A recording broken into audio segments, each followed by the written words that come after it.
Marketing basics.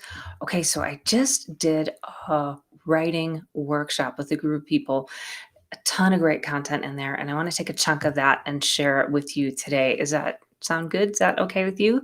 Um, if it's good, I want to go ahead and get into the four top mistakes that we all can avoid when we're writing emails, posts, and short marketing. So that is what I'm going to do. All right. So, number one, the first mistake to avoid when we're writing our short content, emails, posts, that kind of thing, is to make ourselves the hero instead of the guide. So, if you make yourself the hero instead of the guide, it becomes all about you. If I make myself the hero, the person, it's all about me. That is not great for the customer, the prospect, the client. We want to make them the hero.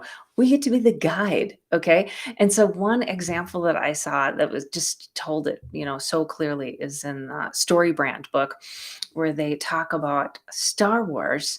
And of course, Luke Skywalker is the hero and Yoda is the guide. And so we want to be Yoda.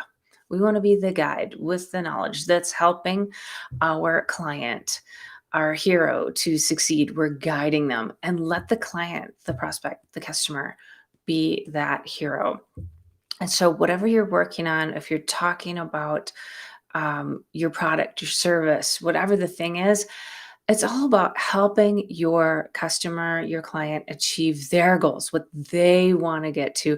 And you're helping them get there, right? You're helping them shortcut to success. You're helping them learn something really quickly. You're helping them with the info they need to get there. You're the guide, right? So that is the first mistake to avoid. And the way to fix that is to make sure you are the guide and let your customer, your client be the hero. Yeah. All right. The second mistake that we see all the time is having more I, we, and us than you and your. And so the word I, the word we, the word us versus the word you and your. So if you take some copy, something that you've written recently, maybe an email, a post, something like that, go ahead and count it up.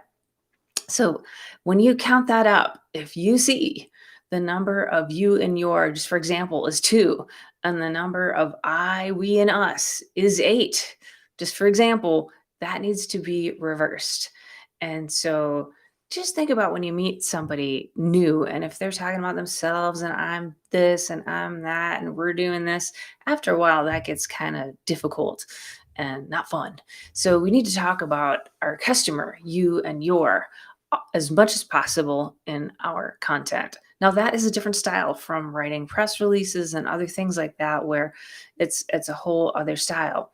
But for what we're doing, marketing, conversational sales in maybe written format or like this video format, you and your is the ticket, and dialing down the I, we, and us is the way to go. If you've got something where you feel like, oh yeah, but I can't do it on this, it doesn't work, send it to me or just hit me up on DM. Let's talk about it and just go through it and just brainstorm together how to solve that. Because usually there's a way where you can just turn it a little bit. One that I'm seeing right now is holidays and stuff. There's messages out there that are like, our best wishes, or um, we want to wish you happy new year, that kind of thing. So at least in that one there's an equal number of we and your, but you could change it up. You could change it to wishing you and yours a great holiday. We've got 2 you and yours in there and 0 I, we, and us. Woohoo! And that doesn't always work. Okay, of course we need I, we, and us in certain parts of language and sentence structure and just communication. I'm not saying never, but just try to get the you and your up and the I, we, and us down. Just give it a go. Try it. All right. The third mistake to avoid is trying to write to everyone instead of one person. Yeah. So writing to everyone feels like, hey, everybody. And I have to watch this myself. I'll say, hey guys, that kind of thing. And think about somebody that you work with and you wish, oh my gosh, love that person. Wish I could work with more people just like her. She is awesome. Speak to her in your writing, in your video, in your posts. Speak to her. I can think of someone I just started working with this past month, and she's an overwhelmed marketer. She's in charge of the marketing at the company she works at. Super smart, has a ton to do, doesn't know what to do next. I can think about her and just deliver my messages to her. And for anybody else kind of feeling those same things, it's going to resonate with them too. And so try to speak to, write to one person, not everybody. And think of your favorite person, your favorite kind of customer who you wish you had more of. Yeah. Okay. So far we've looked at making yourself the hero, more I's and we's than you or yours, and trying to write to everyone instead of one person. And the fourth, the final one that I want to get into today, the fourth mistake to avoid is having an unclear call to action or next step. So my call to action, just for example, right here is, have you picked up my book? You can have it for free. So get my book free at 7marketingbasicsbook.com. You help me out with the shipping cost, but you get the whole book for free and it shortcuts your learning on marketing. You can take the 7 things we do most with clients and do it for yourself. So that's my example of a call to action. Your call to action doesn't need to be super salesy. It can be really simple, like, hey, if you like this, you can get more info at my blog, and send someone off to your blog. Hey, how if this is interesting to you or you just want to catch up, let's have a virtual coffee. Here's my calendar link, right?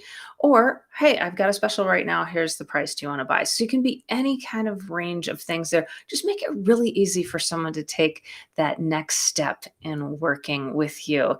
A little bit more information, a way to get in touch with you. Anything that helps move that person forward if they want to raise a hand and get more info and start working with you. You want to give that to them, right? All right. So the 4 mistakes to avoid then: making yourself the hero instead of the guide. Go ahead and let the customer, the client, be the hero. You get to be the guide and help them achieve their goals. Secondly, more I's, we's, and us's than you's and yours. So always have more yous and yours in your copy. Yeah. Third, trying to write to everyone instead of just one person, because we cannot serve everyone. We're really just focus on one person, and then you'll bring in the other people along the way with that.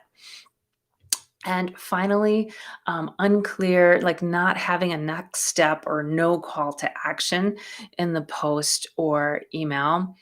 Be sure to give people a next step so that they know how they can continue working with you or get a little bit more information. So, those are the 4 mistakes to avoid. Let me know what you think. Hey, Kristen, how are you? And shoot your questions over to me. I'll just check. Let's see if we've got anything on Facebook now, or just circle back with us. Hey, Katie. Yeah, just circle back with us, DM me, and Fallon and I will take care of you. Have a beautiful day. Talk soon. Bye.